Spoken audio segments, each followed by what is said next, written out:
Bem-vindo ao vídeo sobre Martinho Lutero, que foi um teólogo e monge alemão que viveu no século XVI e é considerado um dos líderes da Reforma Protestante.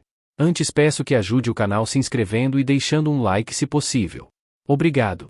Martinho Lutero foi um teólogo e monge alemão que viveu no século XVI e é considerado um dos principais líderes da Reforma Protestante. Sua formação religiosa teve início quando, aos 22 anos, ingressou na Ordem dos Agustinianos, em Erfurt, na Alemanha. Durante seus estudos, Lutero se deparou com as doutrinas da Igreja Católica, que na época eram muito rígidas e dogmáticas. Ele se sentia angustiado e temia não conseguir a salvação de sua alma.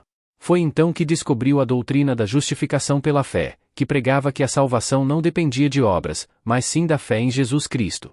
Essa descoberta mudou a vida de Lutero e o levou a questionar muitas das práticas e doutrinas da Igreja Católica. Ele passou a criticar a venda de indulgências, que era uma prática comum na época, em que as pessoas podiam comprar a remissão dos pecados. Lutero também defendia que a Bíblia deveria ser a única fonte de autoridade religiosa, e não a tradição da Igreja. Ele traduziu a Bíblia para o alemão, tornando-a acessível a todos os fiéis, e pregava em alemão em vez de latim, para que as pessoas pudessem entender melhor suas mensagens. Essas ideias de Lutero foram consideradas heréticas pela Igreja Católica e ele foi excomungado em 1521. No entanto, suas ideias tiveram grande impacto na Europa e levaram à criação de várias denominações protestantes. São os 4 princípios teológicos fundamentais defendidos por Lutero, que sintetizam sua doutrina e a base da Reforma Protestante. 1. Sola Scriptura, somente a Escritura. A Bíblia é a única fonte de autoridade religiosa e a única referência da verdade, em contraposição à tradição da Igreja. 2. Sola Gratia, somente a graça. A salvação só vem por meio da graça de Deus e não pelas boas ações ou méritos humanos. 3. Sola Fide, somente a fé. As pessoas são salvas somente pela fé em Jesus Cristo como seu Salvador pessoal, em contraposição às obras ou sacramentos da Igreja. 4. Solus Christus, somente Cristo. A morte de Jesus na cruz pagou todos os pecados e esse sacrifício é a única ponte entre os homens e Deus, em contraposição ao papel mediador dos santos e da Igreja. As 95 teses de Lutero são uma lista de argumentos e críticas contra a prática das indulgências na Igreja Católica, escritas por Martinho Lutero em 1517. Elas foram afixadas na porta da igreja do Castelo de Wittenberg, na Alemanha, e se tornaram um marco histórico que desencadeou a Reforma Protestante.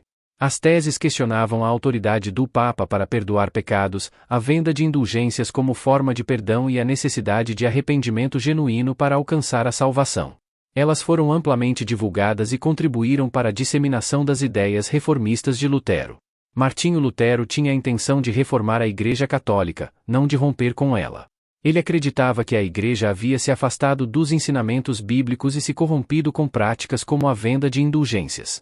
Lutero queria que a Igreja voltasse às suas raízes e se concentrasse na salvação pessoal através da fé em Jesus Cristo, em vez de confiar em rituais e práticas que ele considerava vazias e sem sentido. No entanto, quando a Igreja Católica se recusou a aceitar suas ideias, Lutero e seus seguidores foram excomungados e acabaram criando a Igreja Luterana, dando início à Reforma Protestante. Mesmo assim, Lutero sempre afirmou que sua intenção era reformar a Igreja, não destruí-la, e que lamentava a divisão que sua ação acabou causando. Embora Martinho Lutero seja mais conhecido por sua tradução da Bíblia para o alemão, antes dele, outros reformadores, como John Wycliffe e Jan Hus, já haviam empreendido a tarefa de traduzir a Bíblia para línguas vernáculas. No entanto, a tradução de Lutero teve um impacto significativo, pois ajudou a estabelecer o alemão como uma língua literária e religiosa, além de desempenhar um papel crucial na disseminação das ideias da Reforma Protestante. A tradução de Lutero foi uma das primeiras a ser baseada nos textos originais em hebraico e grego, e sua linguagem influenciou profundamente a literatura alemã. Martinho Lutero foi um defensor do casamento e criticou o celibato obrigatório para os líderes religiosos da Igreja Católica. Ele próprio se casou com uma ex-freira, Catarina von Bora, e isso teve um impacto significativo na Reforma Protestante.